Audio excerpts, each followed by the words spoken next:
Всем доброго времени суток. Хочу сделать небольшой видеообзор воздушного картриджа, показать его особенности и нюансы. Поставляется он в фирменной коробке.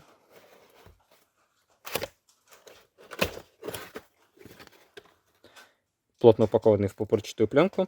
Также идет ремкомплект на 2 ТО.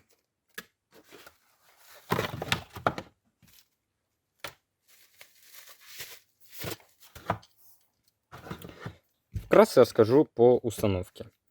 Откручиваем у вилки верхнюю заглушку, вынимаем пружину и чистим от старой смазки и грязи.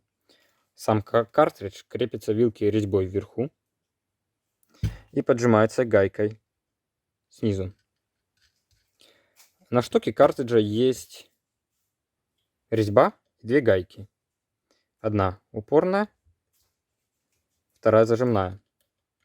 Регулируя упорную гайку, можно изменять ход вилки.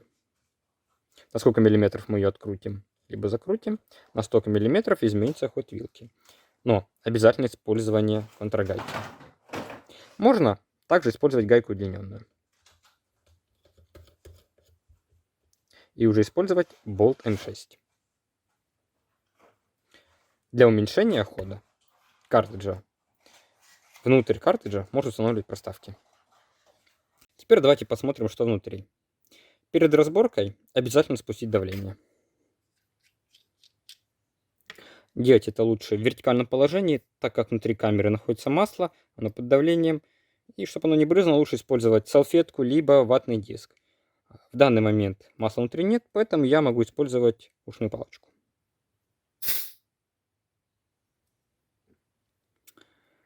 Внизу картриджа есть стопорное кольцо. Снимаем его при помощи съемника стопорных колец.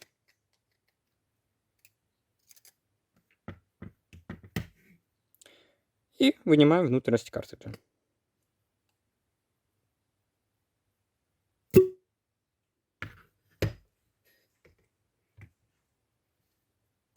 О поршне.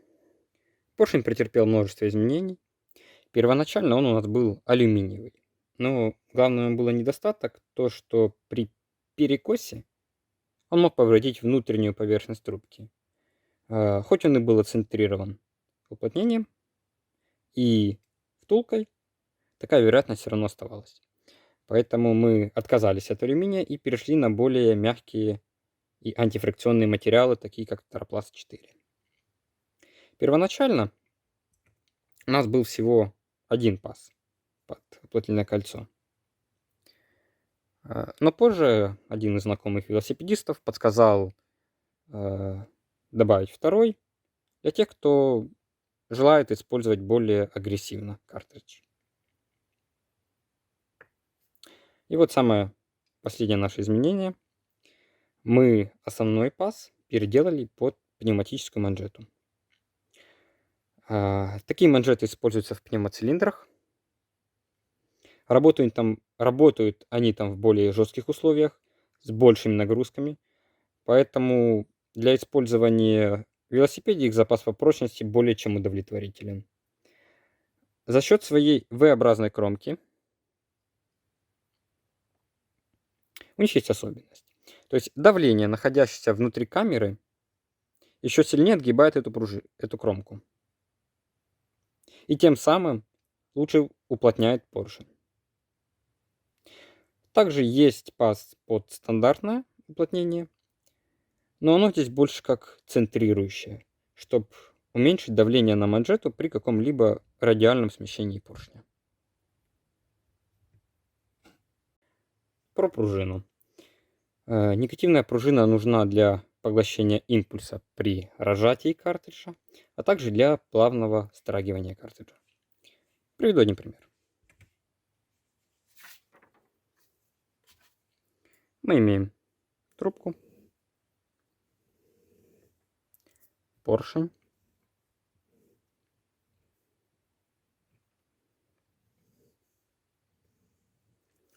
поршень разделяет картридж на 2 камеры, позитивную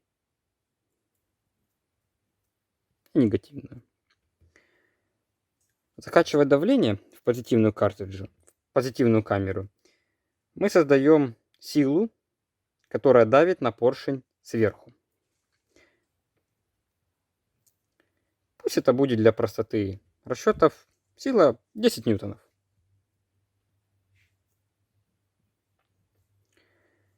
И получается, что сейчас для начала движения поршня ему нужно преодолеть эту силу в 10 ньютонов.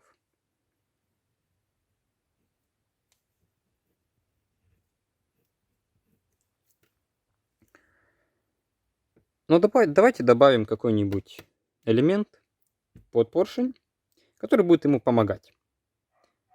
Это пружина.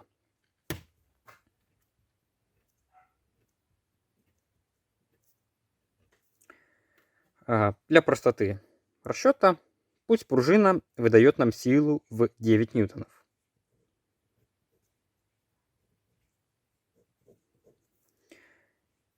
И в данный момент получается, что поршню для начала движения нужно преодолеть 10 ньютонов, но снизу 9 ньютонов помогают ему в этом.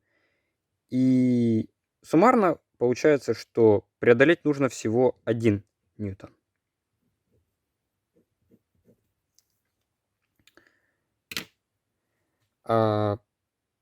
Этот пример очень условный и упрощенный, но вот наглядно показать предназначение негативной пружины.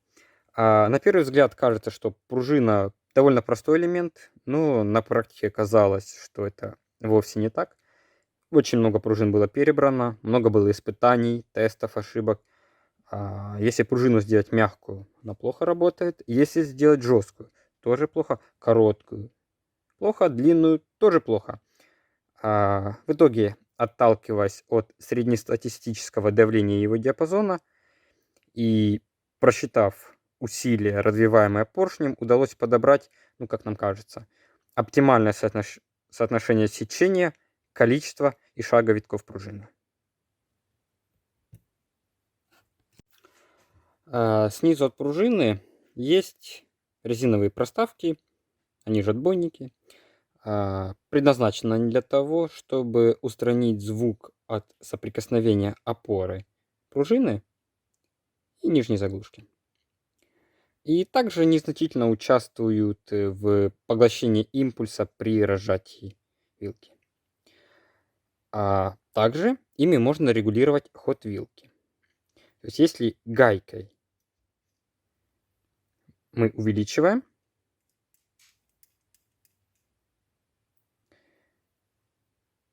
то проставками мы уменьшаем. Каждая проставка уменьшает ход на 4 мм.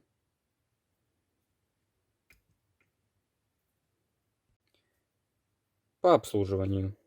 Проводить ТО картриджу очень просто. Мы разбираем картридж, как я показал на видео, и меняем уплотнение на поршне. Также чистим от старой смазки и грязи трубку и добавляем новую смазку. Вот и все. Всем спасибо за уделенное время и всего вам хорошего.